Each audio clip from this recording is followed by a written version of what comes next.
जब वो कहता था ये कुरान भी उठा लें, ये खाने का भी चले जाएं, इन लोगों का इतबार नहीं करना।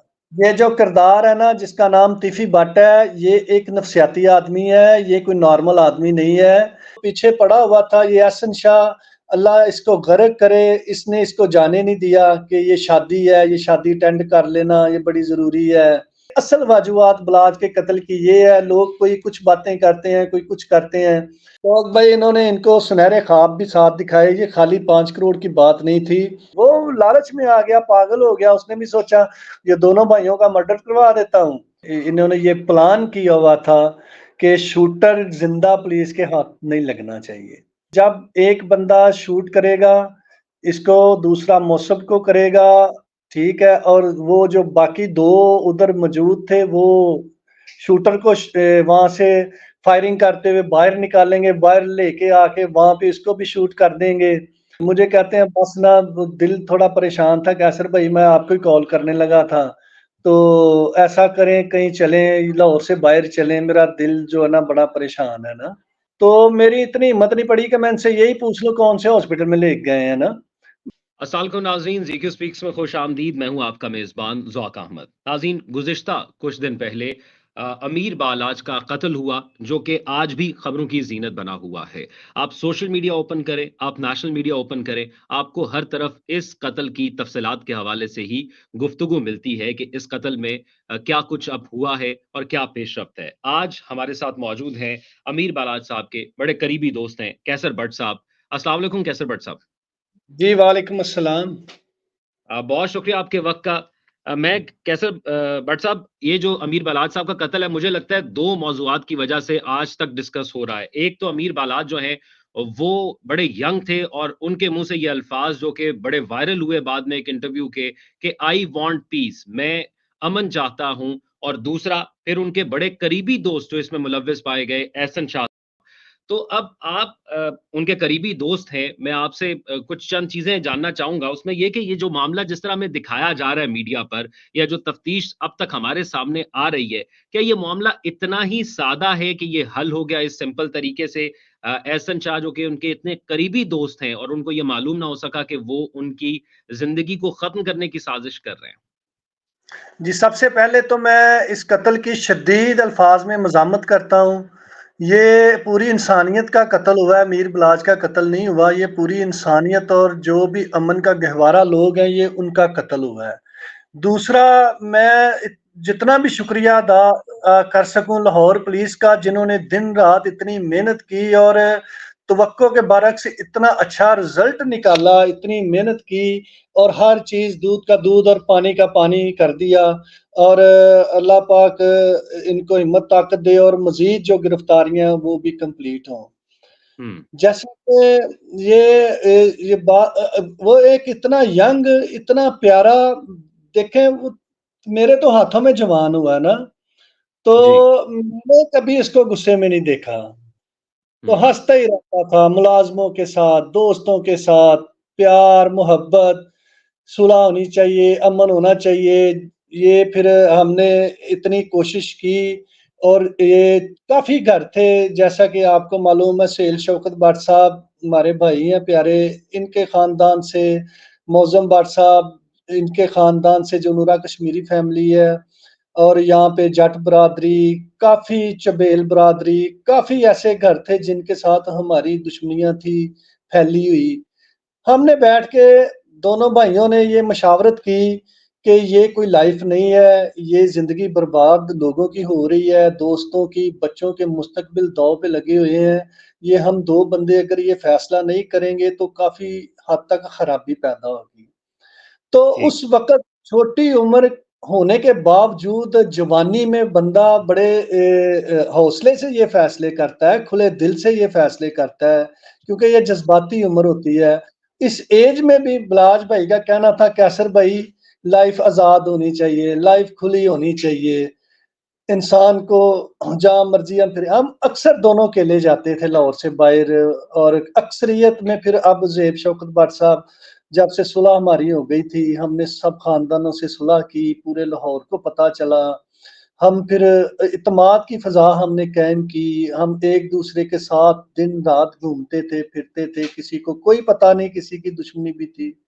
इन घरों के साथ भी हमने ऐसे ही सुलह की बात आगे बढ़ाई, काफ़ी हद तक आगे बढ़ाई, इनसे बातचीत की। जब कुछ ऐसी चीज़ें जिन पे डेडलॉक हुआ, तो फिर मैंने इनसे भी रिक्वेस्ट की, उनसे भी रिक्वेस्ट ये की कि यहाँ पे सीज़-फायर होना चाहिए, कोई लड़ाई-झगड़े वाली फ़ज़ा नहीं कायम होनी चाहिए। हुँ, ठीक है जी। लेकिन वो जी। फिर जब गद्दारी हो जाए, यार गद्दार निकल आए, तो आगे वाला बंदा भी गद्दार हो, उस पे भी आप इत्तेमाद ना कर सकें। फिर वो हमें बातें अब याद आती हैं, अल्लाह जन्नत नसीब करे टीपू पहलवान की, जब वो कहता था ये कुरान भी उठा लें, ये खाने-काबे भी चले जाएँ, इन लोगों का इत्बार नहीं करना। हुँ। तो कभी आपसे उन्होंने शेयर किया हो कि वो महसूस करते हैं कि उन पर किसी किस्म का दबाव या थ्रेट उन पर इतनी ज़्यादा हो गई है कि उन पर कातिलाना हमला हो सकता है? ये तकरीबन पहले तो नहीं थी ऐसी कोई फ़ज़ा नहीं थी, ऐसी कोई बात ही नहीं थी। ये तकरीबन 1 माह से ना यही कही जा रहा था भाई कि मुझे कुछ लग रहा है, कुछ होने वाला है, मेरा दिल बेचैन होता है। कैसर भाई लाहौर से बाहर चलें। अभी हमारा रिसेंटली हमारा प्लान बन गया कराची जाने का। गाड़ी नहीं ली, कहता है चलें कराची चलते हैं। लेकिन ये जो पीछे पड़ा हुआ था ये हसन शाह, अल्लाह इसको गर्क करे, इसने इसको जाने नहीं दिया कि ये शादी है, ये शादी अटेंड कर लेना, ये बड़ी ज़रूरी है।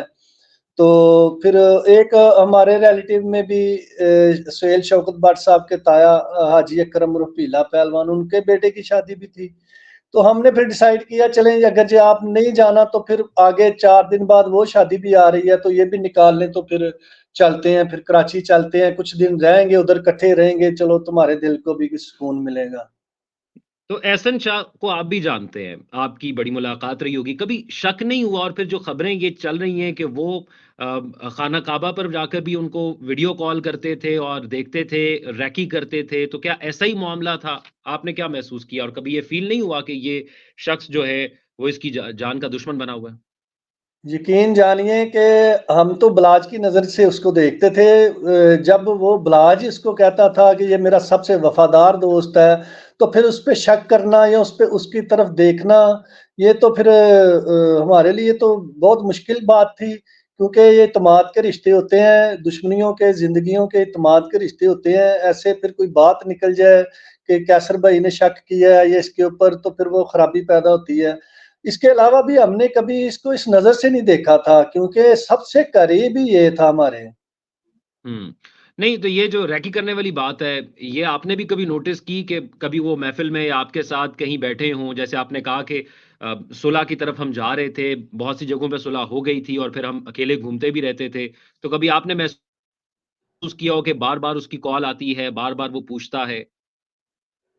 जब भी वैसे अक्सर वो कॉल जब भी आती थी, उसकी आदत है वो एक जगह पे ज़्यादा बैठता भी नहीं था ना, उठता था, उस तरफ चले गया, इस तरफ चले गया।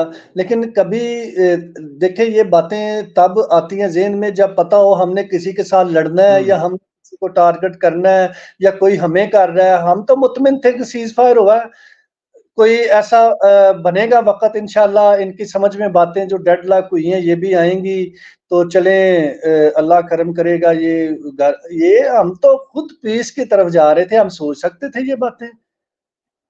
तो किसी को क्या खतरा हो सकता है अमीर बालाज से जो कि सुलह की बात कर रहा था, जो जो कि ये भी नहीं कह रहा था कि मैं बदला लूँगा या मैं तुम पर अटैक कर दूँगा। वो तो बिल्कुल ये जैसे आप भी बता रहे हैं और हम भी देख रहे हैं कि बड़ी खामोशी की ज़िंदगी गुज़ार रहा था। ये जो किरदार है ना जिसका नाम तिफी भट्ट है, ये एक नफ़सियाती आदमी है, ये कोई नॉर्मल आदमी नहीं है। ये आप इसका कभी इत्तेफ़ाक हो मिलने का तो आप देखेंगे ये नफ़सियाती आदमी है। ये अपने घर के अंदर कैद हो के ना ये पागल हो गया हुआ है। अच्छा, जिसको देखें सोशल मीडिया का दौर है, टिकटॉकें बनाते हैं, बच्चे हैं, खूबसूरत है, लोगों के लाइक्स मिलते थे, लोग इसको पसंद करते थे। ये पूरे लाहौर में ब्लाज भाई लोगों से खुद मिलता था। जब आप मिलते हैं, दिल से दिल मिलाते हैं लोगों से, तो मोहब्बत बढ़ जाती है। फिर हर बंदा कहता है जी देखें ब्लाज भाई मुझे मिले थे, ब्लाज भाई से मेरी बात हुई थी। इस नफसियाती आदमी के साथ तो कोई ना मिलता है, ना किसी की बात होती है। ये अंदर से फिर मर जाता है कि ये इतना फेमस हो गया, ये इतना फेमस हो गया, ये अगर हमें तो लोग अब पूछते नहीं, हमारी तो वो गुंडागर्दी नहीं चलती। तो ये हर 5-10 साल बाद ऐसी खेल खेलता है कि जिससे ये खबरों में इन हो, जिससे ये लोगों को डरा सके, जिससे ये भत्ता वसूल कर सके, जिससे इसका कब्जा ग्रुप का बिजनेस चल सके, इसकी ये नफ्सियात है। और असल तो अब वजूहात आज के कत्ल की यही वजूहात है असल, कि ये अंदर से ही ये कुड़ रहा था, तो इसने फौरन कोशिश की और ये लालची लोग मिल गए, जो ज़मीर फ़रोश था वो मिल गया और उसको इसने इस्तेमाल किया बड़े अच्छे तरीके से। और बलाच को देखें ना, आज इसका नाम हर न्यूज़ में आ रहा है, जो लोग जी, नहीं भी जानते थे वो भी इसको अब वो भी जानने जान लग गए। गए। ठीक है हुँ। ना? ये आप चीज़ नोट करें, असल वजूहात बलाच के कत्ल की ये है, लोग कोई कुछ बातें करते हैं, कोई कुछ करते हैं। देखें बलाच को इस बात की भिनक इस होती ना इस बात की कि मुझे कोई ये कत्ल करेंगे या मुझ पे ये अटेम्प्ट करेंगे, तो फिर ये उस तक नहीं पहुँच सकते थे। बिल्कुल ऐसे ही। अच्छा, ये अब गोगी भट्ट और तीफी भट्ट ये इस वक़्त कहाँ पर हैं? कोई कहता है गिरफ्तार हो गए हैं गोगी भट्ट, आपकी क्या मालूमात है? ये तीफी तो अभी भी दुबई में मुकीम है। तो हुँ। ये जो गोगी है, तो ये तो खबरों से ही चल रहा है, लेकिन वसूख के साथ ये नहीं कह सकते वो गिरफ्तार है। पुलिस के पास तो वो गिरफ्तार नहीं है। और आपने जैसे कहा आपके करीबी दोस्त थे, आपने बड़े वाक़यात भी शेयर किए, मैं बड़े और भी वाक़यात आपसे जानना चाहूँगा। लेकिन अब इस सूरत-ए-हाल को आप आगे कैसे लेकर चलेंगे और मौसम साहब कैसे लेकर देखिए, चलेंगे एक इस बात सूरत-ए-हाल को? मैं आपको तस्दीक कर दूँ, ये जो तीफी भट्ट का ये जो माफिया है ना, ये खुद ही कुछ इनके साथी भी हैं जो लाहौर पुलिस में हैं, जो वैसे भी ताजर बरादरी में भी हैं, जैसे अकबरी मंडी में। देखें, ये लोग अफ़वाहें फैलाते हैं। पहले हुँ। बलाच की बात ये भी हो गया, देखें जी वो उसको सीट पे बिठा दिया, उसकी अंडरवर्ल्ड में एंट्री हो गई। सीट पे बिठाने का मतलब अंडरवर्ल्ड या दुश्मनी में एंट्री नहीं है। इतना बड़ा बिज़नेस है, इतना बड़ा कारोबार है, तो क्या उसको अल्लाह के आसरे पे छोड़ देना है? वो उसको किसी ने तो हैंडल करना है। अगर मौसम हुँ, इसको हैंडल नहीं करता, तो कारोबार तो खराब हो जाएगा। पूरे पाकिस्तान में बिज़नेस फैला हुआ है, देखें। तो अब अगर जी। वो आगे होके मौसम मुद्दई बना है या केस लड़ेगा या अपना कारोबार सँभालेगा, तो ये प्लीज़ ये अफ़वाहें ना फैलाएँ कि वो अंडरवर्ल्ड में एंट्री हो गई उसकी। वो बड़ा मासूम, जैसे बलाज मासूम है, मौसम बड़ा मासूम बच्चा है, पढ़ा-लिखा बच्चा है, बैरिस्टर है। देखें, बैरिस्टर होने वाले बंदे की थिंकिंग अंडरवर्ल्ड की हो ही नहीं सकती। ठीक है? हुँ। ये तो इस ये बात की। आपने पुलिस के किरदार का ज़िक्र किया कि कुछ पुलिस में उनके भी ऐसे लोग मौजूद हैं। ये पुलिस का किरदार गैंग वॉर में क्या है? कहते हैं कि अगर पुलिस का किरदार इसमें से निकल जाए तो ये गैंग वॉर वाले मामलात हल हो जाए, ये जो दुश्मनियाँ हैं ये हल की तरफ जा सकती हैं। हाँ जी, ये बड़ा अच्छा सवाल है। इंशाअल्लाह ताला जैसा सेटअप अब लगा हुआ है, जैसे मोहम्मद अली भट्ट साहब जैसे अच्छे पुलिस ऑफिसर आगे आ रहे हैं, तो ये देख रहा हूँ मैं 10-15% रह गया ये कल्चर, ये भी इंशाअल्लाह ख़त्म हो जाएगा। सारे अच्छे ऑफिसर, यंग ऑफिसर हैं और इनको कोई शौक नहीं, ये अपनी नौकरी से मोहब्बत करते हैं और इनको कोई शौक नहीं डेरेदारों से, लोगों से तल्लुक बनाने का। ये कल्चर भी ख़त्म हो जाएगा इंशाअल्लाह। बट साहब ये जो दुश्मनियाँ हैं ये कैसे ख़त्म होंगी? आखिर किस हद तक जाएँगी? क्योंकि आपने खुद कहा कि हमने ये बैठ के फ़ैसला किया कि ये हमारे और बच्चों दोनों के मुस्तकबिल के लिए ठीक नहीं है। और फिर जब मामलात लाहौर के अंदर अगर लाहौर की अंदर ही बात कर ली जाए इस तमाम तर सूरत-ए-हाल की, तो यहाँ पर हमें अमन नज़र आ रहा था। बहुत अरसे से कुछ ऐसी कोई ख़बरें नहीं आ रही थी दुश्मनियों की। एक ऐसा वाक़या हो जाना जो इसमें एक गहरी आग की सूरत इख्तियार करता है। देखें, हमने ये बड़ी कोशिश की, 25 साल पुरानी दुश्मनियाँ थी, 40-40, 35-35 लोग मर्डर हो चुके थे इनमें। फिर हमने आगे बढ़े, सेल शौकत भट्ट साहब ने एफर्ट की, उस तरफ से वो आगे बढ़े। ये तकरीबन 4-5 गाँव हैं हमारे जिनकी आपस में हमने सुलह की। सुलह के बाद जी। फिर हमने एक मॉडल सेट किया कि हम इकट्ठे फिरेंगे तो लोगों को पता चलेगा दुश्मनियाँ जड़ से कैसे खत्म होती हैं। हमने हुँ। एक दूसरे के मफादात को अपने मफादात बनाया, हमने एक दूसरे की तकलीफ को अपनी तकालीफ बनाई, ठीक है? और इकट्ठे फिरना, इकट्ठे खाना, दिन रात सोना, असला नहीं लेके घूमना, इकट्ठे रहना, ये मिसाल एक कायम की हमने, जिससे ये इत्मीनान बढ़ता गया। फिर मेरे दूसरे मुखालिफिन थे हमारे जो, उनसे भी हमने सुलह की। फिर लास्ट पे ये घर रह गए थे। इनका असल ये बिजनेस और दुश्मनी एक अलहदा चीज होती है, बिजनेस अलहदा चीज होती है। तीफी भट्ट का आप बैकग्राउंड देख लें या गोगी भट्ट का आप बैकग्राउंड देख लें, इनका क्या काम ही, इनका कोई कारोबार नहीं सवाए बदमाशी, ये लोगों के बच्चों को कत्ल करवाना, नाम बनाना और कब्जे ग्रुप और ये 2 नंबरी का माल इकट्ठा करना ना। यहाँ पे हम आके थोड़ा रुक गए। हमारी तो दिन रात की कोशिश ये थी कि हम पूरे लाहौर में जितनी बड़ी दुश्मनियां हैं इनके ऊपर काम करें, दिन रात काम करें, इनको खत्म करें। और हम काफी हद तक कामयाब भी हुए हैं। 4-5 गांव है हमारे इधर जिनमें बड़ी दुश्मनियां थी, वो हमने खत्म करने में हम कामयाब हुए हैं। क्योंकि हम चाहते हैं कि जो 25-30 साल पहले गुजर गया वो गुजर गया। अब जो नई नस्ल जवान हो रही है, ये आगे गुर्बत इतनी है, हमारे मुल्क के हालात इतने खराब है, एजुकेशन है नहीं। तो ये बच्चे जब 18 साल के होते हैं, ये देखते हैं हमारे बड़ों के हाथों में राइफलें हैं, हम तो दुश्मनदार हैं, वो पूरी लाइफ के लिए एक ज़हन बना लेते हैं कि हम दुश्मनदार हैं, हमने बस लड़ना है। हम ये नहीं चाहते थे कि ये जो हमारी नस्ल 15, 16, 17 साल की एज की, 18 साल की एज की जो बड़े हो रहे हैं, ये राइफलें देखें, ये दुश्मनियाँ देखें, ये कत्लो-गारत देखें। ये जितनी जल्दी हो सके इन्हें वाइंड अप करें और इन्हें एजुकेशन, स्कूल्स, लोगों के काम आना, ये नाम पैदा करें। और ये इंशाअल्लाह एहसन ताला शाह को बट साहब ये एहसन शाह को क्या मसला हो सकता था? 5 करोड़ कोई बड़ी रकम नहीं है, अगर वो बलाज के दोस्त थे और वो 5 करोड़ कोई ऐसी रकम नहीं जिस पर ये देखा जाए कि वो इस रकम के पीछे उन्होंने ये इकदाम उठाया। तो भाई इन्होंने इनको सुनहरे ख्वाब भी साथ दिखाए। ये खाली 5 करोड़ की बात नहीं थी। इसको ये नजर आ रहा था बलाज और मौसफ को रास्ते से हटा दूंगा और टीपू ट्रक्का वाला फैमिली जीरो हो जाएगी। ये कैलकुलेशन करते हैं जग्गा टैक्स, बदमाशी और लाहौर पे कब्जा करने की बिना के ऊपर। ठीक है, इन्होंने ये कैलकुलेशन की कि हम ये 5 करोड़ ये उठाऊंगा।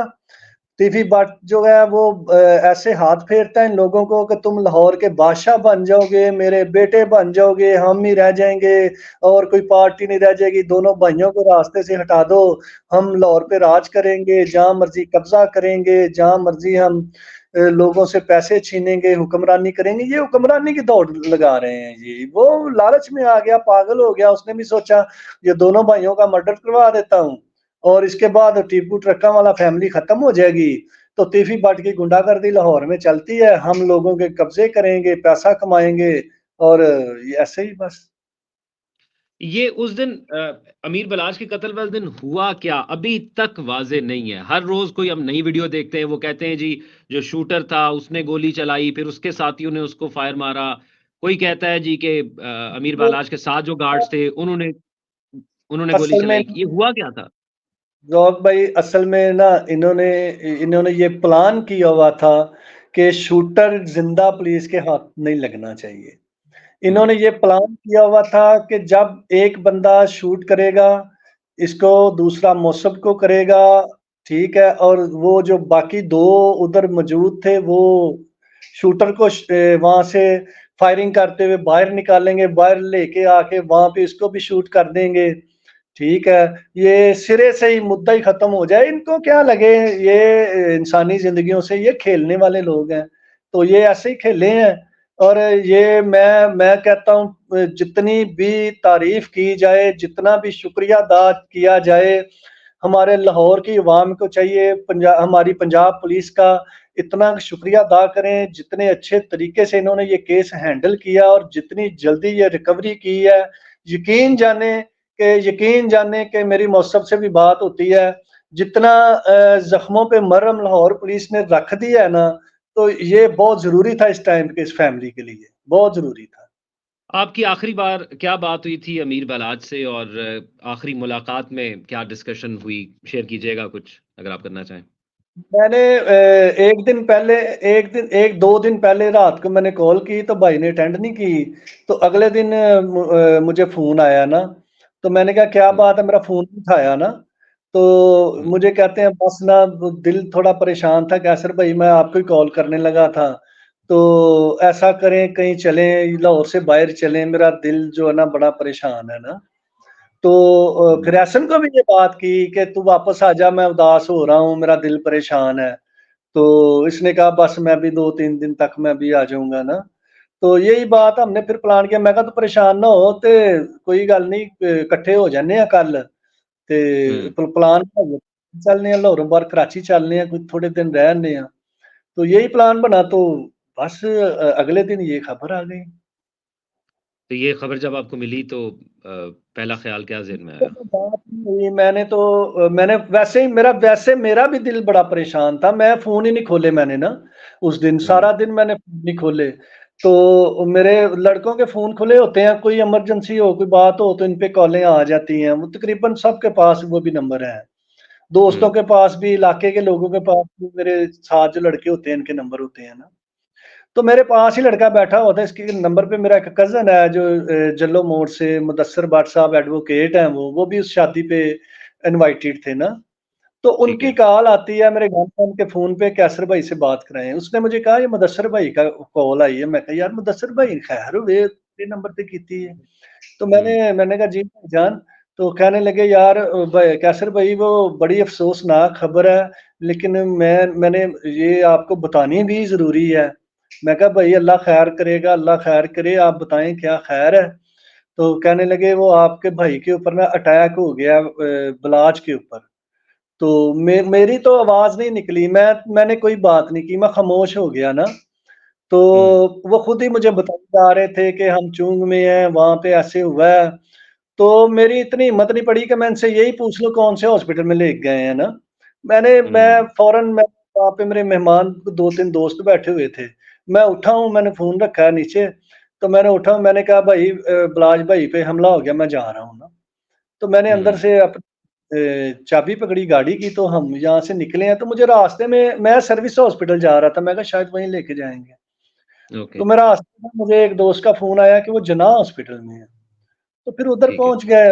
उधर पहुँचने से पहले ही मुझे किसी दोस्त ने फ़ोन करके बता दिया था कि ये भाई की डेथ हो गई हुई है। वहाँ पे गए और फिर मामू बच्चू वहाँ पे थे, हसन भाई वहाँ पे थे, दोस्त सारे वहाँ पे थे, गले लग के बस वो रोने लग पड़े। बख्त था, कज़न ब्लाच का सारे।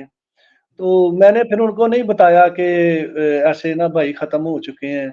बस वो यही कह रहे थे आप दुआएँ करें। मैंने कहा यार बस दुआ करो, अल्लाह ज़ात करम करे, ये बहुत गलत काम हो गया। ये हमारे भाई के साथ बहुत बड़ा ज़ुल्म हो गया, उसके बच्चों के साथ, उसकी वालिदा के साथ बहुत बड़ा ज़ुल्म हो गया ये।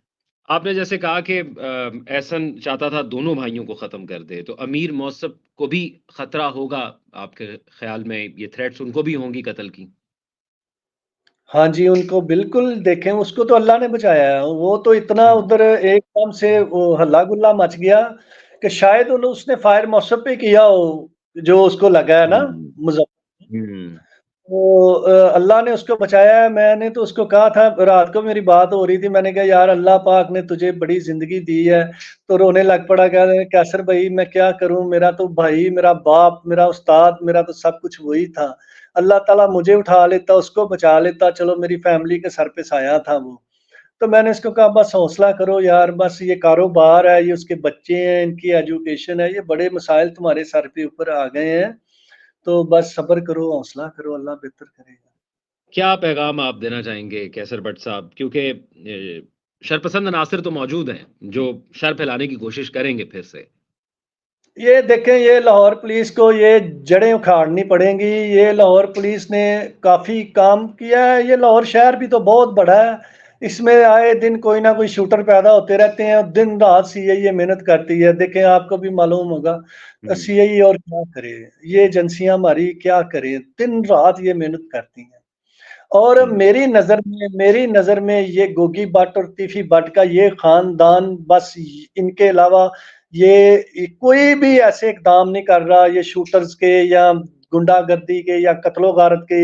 ये हर चौथे दिन ये उठ जाते हैं, इनका कोई ना कोई, क्योंकि ये काफी सारे तो ये फारग हैं, किसी का तो कोई कारोबार है नहीं। ये गलियों में, हुँ, बाजारों में, रनत रोड पे ये इनकी गुंडागर्दी, इनके सूद पे पैसे देते हैं, बाद में लोगों की दुकानों पे कब्जा कर लेते हैं। ये इनकी इनकी माशियत ही ये है, ये खाते ही ये हैं। इन दोनों घरों का कितनी देर तक हमारी पंजाब गवर्नमेंट ने या हमारी वफाकी गवर्नमेंट ने इन 2 घरों का सही तरीके से बंदोबस्त अगर ना किया ना, तो ये क्राइम को आप लाहौर से खत्म नहीं कर सकते।